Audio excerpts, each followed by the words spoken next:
নমস্কার বন্ধুরা।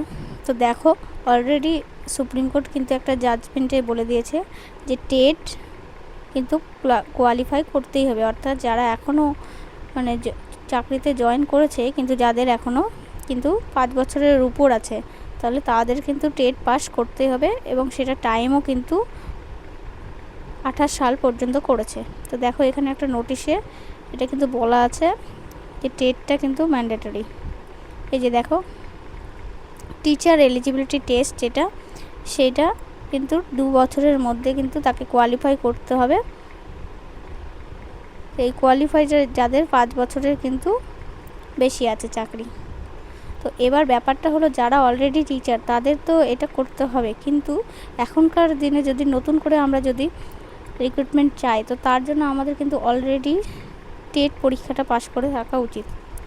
এবার অনেক ক্ষেত্রে কিন্তু আমাদের রাজ্যে যেমন টেট কোয়ালিফাই এখন বলছে, কিন্তু বেশিরভাগ অন্য অন্য রাজ্যের ক্ষেত্রে যদি আমরা বসতে চাই, ভ্যাকান্সি যদি আমরা চাই, যেমন বিপিএসসি এখনও আসেনি নোটিফিকেশান, কিন্তু যদি আসে সেক্ষেত্রে কিন্তু আমাদের বিহারের যে টেট পরীক্ষা যেটা হয় প্রপারলি স্টেট, তো স্টেটের যেটা আমাদের যদি না দেওয়া থাকে, তাহলে আমাদের কিন্তু সিটেট দিয়েও আমরা ওখানে 6 to 8 লেভেলের পরীক্ষাটা বসতে পারবো।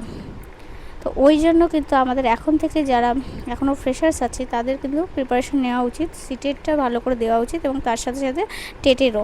এবার দেখো, একটা কি সিটেটের পরীক্ষাটা যেহেতু সেন্ট্রাল লেভেলের পরীক্ষা, তো ওই জন্য সিটেটের পরীক্ষাটাতে কি হচ্ছে, আমরা কিন্তু সিটেটের পরীক্ষার প্রিপারেশনের মাধ্যমেই যদি টেটেরও প্রিপারেশান নিতে পারবো, কারণ সেন্ট্রালের হিসাবে কিন্তু সিলেবাসটা কিন্তু সেমই থাকবে, শুধুমাত্র কোশ্চেনের প্যাটার্নটা যেমন সিটেটে কী হয় ইংলিশ আর হিন্দি। এবার যাদের অলরেডি একটু ব্যাকগ্রাউন্ডটা থাকবে সিটেটের, তারা ইজিলি কিন্তু টেটটা পাস করতে পারবে এবং তাদের টাইম ম্যানেজমেন্ট, জানো সিটেটে কিন্তু টাইম ম্যানেজমেন্টের উপরই নম্বর, তো টাইম ম্যানেজমেন্ট ঠিকঠাক করে করতে পারলে সেইটা কিন্তু পরবর্তীকালে এখানে যে ডাব্লিউবি টেট পরীক্ষা হবে, তো সেই টেটেও কিন্তু খুব কাজে লাগবে। তো এখন থেকে শুরু করে দাও প্রিপারেশান। আমার কিছু কিছু আপার প্রাইমারি টেটের কিছু কিছু ভিডিও চ্যানেল দেওয়া আছে, আর সিটেট রিলেটেড যে সায়েন্সের যে সিরিজটা শুরু করেছি, তো সেটাও তোমরা চাইলে দেখতে পারো, এবং সিডিপির কিছু পিওয়াইকিউ সিরিজও চালু করা আছে। তো আজকে থেকে শুরু করে দাও, এখন থেকে প্রিপারেশন করো, দেখো ধীরে ধীরে হয়ে যাবে। তো এটার জন্য ভিডিওটা করা।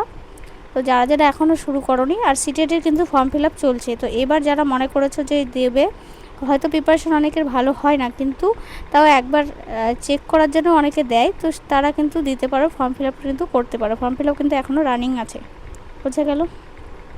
তো এটা জানানোর জন্য, ইনফরমেশন দেওয়ার জন্য ভিডিওটা করা। ধন্যবাদ।